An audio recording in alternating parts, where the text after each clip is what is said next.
আসসালামু আলাইকুম। এটা হচ্ছে মাদারীপুরের শিবচরের কাঁঠালবাড়ি। একটু দূরে আর একটু উত্তর দিকে না পশ্চিম দিকেই এখানে আপনার ফেরিঘাট ছিল, যেটা এখন নেই। কিন্তু এটা একটা সুন্দর পর্যটন কেন্দ্র হতে পারে, চমৎকার একটি পর্যটন কেন্দ্র এখনই বলা যেতে পারে। কিন্তু সেই আলোকেই এই অনুন্নত এলাকাকে উন্নত করার জন্য হাইটেক পার্ক করা হয়েছিল, সেটা 70 বিঘা জমির উপরে। এটা হচ্ছে কুতুবপুরে, অর্থাৎ মাদারীপুরের শিবচরের কুতুবপুরে 70 একর, অর্থাৎ প্রায় 212 একর, 12 কাঠা বিঘার উপরে। সেটা ইদানিং শুনলাম যে 5ই আগস্টের পরে এটা বন্ধ হয়ে গেছে, স্থগিত হয়ে গেছে, এবং তারপরে নাকি আবার এটা স্থানান্তর করে এটা ঢাকার পূর্বাঞ্চলে নিয়ে দেওয়া হচ্ছে। কিন্তু আমাদের এটা কখনোই উচিত না যে বিগত সরকার যে কাজগুলো করে গেছে সেটাকে বন্ধ করে দেওয়া। আমার মতে যে কাজ ধরে থাকে সেই কাজ যে পর্যন্ত বিগত সরকার করে যায়, ঠিক তখন থেকে তারপরের থেকে আবার পরবর্তী সরকার এটা করা উচিত। কিন্তু বন্ধ করে দেওয়াতে আমাদের এই জাতীয় সম্পত্তিগুলোর আরও অপচয় হয়, নষ্ট হয়। এবং এখানে এই পাশেই বন্যপ্রাণী, আমি একটু দেখাতে বলি, এই জায়গাটা দেখাও। হ্যাঁ, এই জায়গাটা হচ্ছে বন্য প্রাণী সংরক্ষণাগার হওয়ার কথা ছিল, সেটাও বন্ধ করে দেওয়া হচ্ছে, হয়তোবা নামের কারণে। কিন্তু এটাও একটা বৈষম্য। ভেবেছিলাম 5ই আগস্টের বিগত বৈষম্য চলে যাওয়ার পরে আর কোনো বৈষম্য আসবে না। আমরা কিন্তু এখানে যারা আছি সত্যিই কোনো দলের কোনো কেউ না। এই যে আতিক হেলাল ভাই আছে, সবাই আমরা একটা সময় বৈষম্য বিরোধী আন্দোলনে আমরা বেশ কাজ করেছি। যখন তাদের বিজয় হয়েছে আমরা কিন্তু তখন কোনো সুবিধা নেইনি। তো যাই হোক, সে কথাগুলো আমি এখন এখানে নাই বা তুলি। তো এই এলাকার লোক গ্লোবাল টিভির সাংবাদিক এম এ কাইয়ুম ভাই, উনি সবচেয়ে ভালো বলতে পারবেন। ওনার থেকে আমরা জানবো এই দুটো এলাকার এবং এই যে পথগুলো আমরা দেখছি, ওয়াকওয়ে, এসব মানে বিস্তারিত উনি আলোচনা করবেন। হ্যাঁ, সংক্ষেপেই করুক, কিন্তু এরপরে আতিক হেলাল ভাই কথা বলবে। ধন্যবাদ। এই শিবচরের মাদারীপুর জেলার শিবচরের কাঁঠালবাড়ি এলাকা পদ্মা সেতুর কাছেই গেল 5 আগস্টের বিজয়ের পরে এই হাইটেক পার্ক যেই পরিকল্পনা গত গভর্নমেন্ট হাতে নিয়েছিলেন, সেই প্রকল্প কিন্তু কাজ একেবারেই বন্ধর দিকে স্থগিত হয়ে গেছে 5 তারিখের পর থেকেই। এবং এখন যেই সিদ্ধান্ত নিয়েছে যে এই প্রকল্পের কাজটি অন্য জায়গায় স্থানান্তর করা হবে, এটাও কিন্তু এলাকার মানুষের জন্য একটা বিরাট ক্ষতি হবে বলেই তারা কিন্তু বলছে আমাদেরকে। তো এই বিষয়ে যাতে এই প্রকল্পটা এখানে থাকে এবং এখানে থাকলে অত্র এলাকার মানুষ কিন্তু উন্নত হবে, সেই বিষয়ে একটু আতিক হেলাল ভাই বলবেন ভালো করে ব্যাখ্যা দিয়ে। ধন্যবাদ আতিক হেলাল ভাই, আপনি এই বিষয়টা একটু বলেন।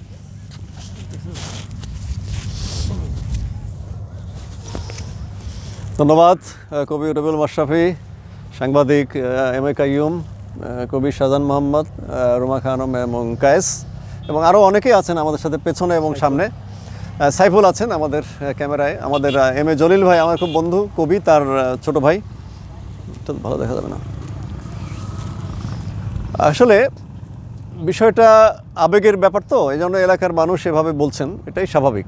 কারণ এলাকার মানুষের রুটি রুজি এখানে যে এটার সাথে জড়িত। এবং এখানে যখন কাঁঠালবাড়ি ফেরিঘাট ছিল, বাংলাদেশের অত্যন্ত প্রসিদ্ধ একটা ফেরিঘাট ছিল, এবং এখানে একটা বাণিজ্যিক কেন্দ্র ছিল, মানুষের রোজগার, ইনকাম এবং ব্যবসা বাণিজ্য ছিল এখানে। তো যখন পদ্মা সেতুর কারণে এই কাঁঠালবাড়ি ফেরিঘাট বিলুপ্ত হয়ে গেছে, তখন এই অঞ্চলের মানুষের অর্থনৈতিক অবকাঠামোর ক্ষতি হয়েছে। এবং তারা এই জায়গাটা আমরা এসে দেখলাম যে মানুষ বেড়াচ্ছে, মানুষ আসছে যাচ্ছে প্রতিদিনই, প্রায় প্রতিদিনই গাড়ি নিয়ে আসছে যাচ্ছে বেড়াচ্ছে, পিকনিক করছে, কিন্তু কোনো অর্থনৈতিক কোনো উপার্জনের কোনো ব্যবস্থা কিন্তু এখানে নাই। এটা একটা জায়গায় অর্থনৈতিক উপার্জন ব্যবস্থা থাকলে, বাণিজ্যিক কোনো ব্যবস্থা থাকলে সেটার লভ্যাংশ কিন্তু সরকারি কোষাগারে জমা হয়, তাই না, একটা অংশ। এই ব্যাপারটা সরকার বঞ্চিত হয় প্রথমত, এবং দ্বিতীয়ত হচ্ছে এখানকার মানুষকে আমাদেরকে বিবেচনায় আনা দরকার। এখানকার সাধারণ মানুষ, আমরা ঢাকা শহরের সেই শীতাতপ নিয়ন্ত্রিত সভাকক্ষে বসে কিন্তু আমরা এটা বুঝতে পারি না। আমাদের এখানে যদি বাণিজ্য উপদেষ্টা মহোদয়, অর্থ উপদেষ্টা মহোদয় কিংবা পরিবেশ উপদেষ্টা মহোদয় এখানে আসতেন, আমরা যেমন এসেছি, আমরা এসে এটার প্রকৃত চিত্রটা বলতে পারছি, প্রকৃত অবস্থাটা বলতে পারছি। তাই উপদেষ্টা মহোদয়গণ যদি এখানে আসতেন তাহলে বুঝতে পারতেন যেখানকার মানুষের কী অবস্থা, মানুষের কত কষ্ট। আর যে কথাগুলো বলা হয়েছে প্রকল্প, একটা হচ্ছে শেখ হাসিনা হাইটেক পার্ক। স্বাভাবিকভাবেই কোনো ফ্যাসিস্টের নামে কোনো পার্ক থাকবে না, এটাই বাস্তব। তা আমি যেটা বলবো যে নাম পরিবর্তন করে এটাকে সর্বজনীন একটা রূপ দিয়ে বাংলাদেশ হাইটেক পার্ক নামে এই পার্কটা এখানেই যেন রাখা হয়।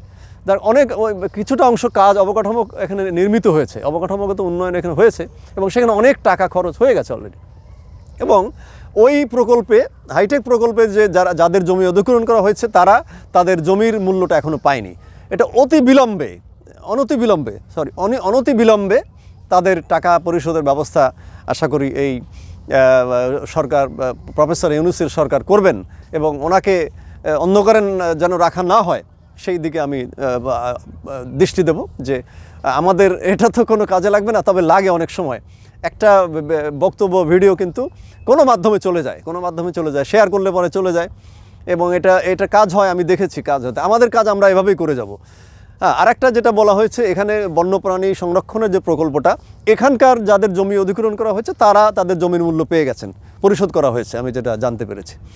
এখানেও চমৎকারভাবে এই বন্য প্রাণী সংরক্ষণ মানে একটা উসিলা, এটা একটা ইস্যু।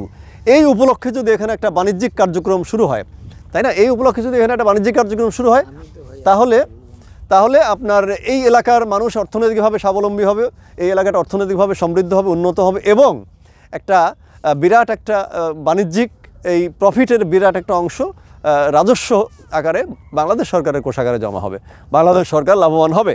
তো এতে সমগ্র দেশ উন্নত হবে, সমৃদ্ধ হবে। আমি অনুরোধ করব ফ্যাসিস্টের সকল চিহ্ন মুছে ফেলা হোক, কিন্তু উপড়ে ফেলা না হোক। অবকাঠামোগুলো, এই প্রকল্পগুলো, এই আপনাদের যে অ্যাসেটগুলো উপড়ে ফেলা না হোক, মুছে ফেলা হোক, ফ্যাসিস্টের চিহ্ন মুছে ফেলা হোক, কিন্তু প্রকল্পগুলো যে থাকে মানুষ যেন সেগুলো থেকে উপকৃত হয়। আপনাদের কথা এলাকার মানুষ মনে রাখবে, এটুকুই আমার বক্তব্য। অনেক ধন্যবাদ। অনেক ধন্যবাদ সরকার আতিক হেলাল ভাই, সুন্দর কথা বলছেন যে মুছে ফেলা হোক ফ্যাসিস্টদের কথা, কিন্তু উপড়ে ফেলা না হোক। ঠিক, প্রকল্পগুলো থাকুক, এখানে নামটা হয়তো সুন্দর, সার্বজনীন নামটা দেয়া হোক। এবার শিশু সাহিত্যিক শাহজাহান মোহাম্মদ। ধন্যবাদ রবিউল ভাই। আসলে আর সময় নেই, আমাদেরও ফিরার পালা। তো আতিক ভাই বলেছেন, তারপরে সাংবাদিক ভাই এখানকার প্রতিনিধি গ্লোবাল টিভির, উনিও বলেছেন যে এখানে একটা প্রকল্প হচ্ছে হাইটেক পার্ক, সেটাকে আসলে বাস্তবায়ন আমরা সবাই চাই, এখানকার মানুষও চায়। তো আসলে সেটাই করা উচিত, কারণ প্রকল্পের জন্য তো আর মানে দোষীকে, মানে যে দোষ করেছে তাকেই দোষী সাব্যস্ত করা যেতে পারে, কিন্তু তার কার্যক্রম বা এখানে যে মানে প্রতিষ্ঠান বা প্রকল্প, সেগুলো তো কোনো মানে ক্ষতিকর বা কারোর জন্য হয়ে দাঁড়াবে না। তার কারণেই আমরা চাই এই হাইটেক পার্কটা এখানেই হোক, এবং যেহেতু 20% ব্যয় হয়ে গেছে, বাকিটা এখানে হলে সবার জন্যই ভালো হবে। আর বিশেষ কিছু বলবো না, আমরা একটা প্রোগ্রামে এসেছিলাম, এই প্রোগ্রাম থেকে আমরা এখন বিদায় নিব। সবার জন্য শুভকামনা। আতিক ভাই, রবিউল ভাই, কায়ুম ভাই এবং ওই ছোট দুই ভাই এবং রমনা আপু, সবাইকে ধন্যবাদ জানিয়ে আজকে আমি এখানে বিদায় নিলাম। ধন্যবাদ রবিউল ভাই। আমরা কিন্তু একটা স্টেজের মতো সুন্দরভাবে আমাদের সামনে ওয়াকওয়ে, আমার পেছনে হচ্ছে ভেড়িবাঁধ, মনে হচ্ছে বিশাল জনসমাবেশের সাথে আমরা সামনে কথা বলছি। এবার আমরা নারী উদ্যোক্তা রোমানা খানমের সাথে একটু কথা বলবো, যে তার মতামত আছে যে সে কিন্তু একজন এন্টারপ্রেনার, অর্থাৎ নারী উদ্যোক্তা, তার একটা ফুড অর্থাৎ খাবার বিজনেস আছে। হ্যাঁ, হ্যালো, আসসালামু আলাইকুম। আমি এখানে আর বেশি কিছু বলবো না। আতিক ভাই, রবিউল ভাই যা বলেছেন ওনারা যথার্থই বলেছেন।